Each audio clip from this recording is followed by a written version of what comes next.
যদি কোনো বাবুর ঠান্ডা লাগে তাহলে সাথে সাথে বাবুকে প্রথমে যে মেডিসিনটি দিবেন সেটা হচ্ছে ব্রায়োনিয়া।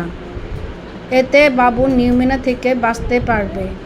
আর হচ্ছে ব্রায়োনিয়া এমন একটি মেডিসিন যেটা প্রত্যেক বাবুকেই সময় মতো সবাইকে খাওয়ানো উচিত।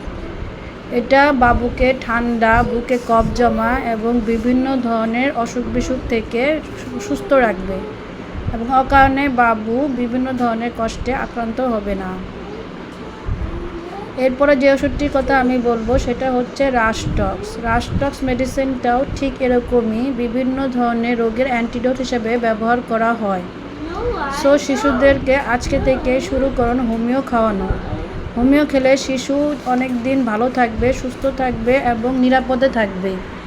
তাই আপনাদের জন্য এই ভিডিওটা করা। যদি কারো এই ধরনের কোনো হোমিও মেডিসিন প্রয়োজন হয় তাহলে আমাদের জ্যোতি হোমিও হলে যোগাযোগ করুন। আমাদের ঠিকানা 61/1 মানিকনগর, ওয়াসা রোড, ঢাকা 1203। আর মোবাইল নাম্বার হচ্ছে 019165684114। এই নাম্বারে যোগাযোগ করে হোয়াটসঅ্যাপে অনলাইনে আপনারা ঘরে বসে মেডিসিন পাবেন। সো আপনাদের যাদের ঘরে বাবু আছে তারা অবশ্যই ব্রায়োনিয়া এবং রাস্টক্স এই দুটো মেডিসিন সাথে রাখুন। এর পাশাপাশি আরও বেশ কিছু মেডিসিন আছে যেমন রিউমক্স। ধন্যবাদ সবাইকে।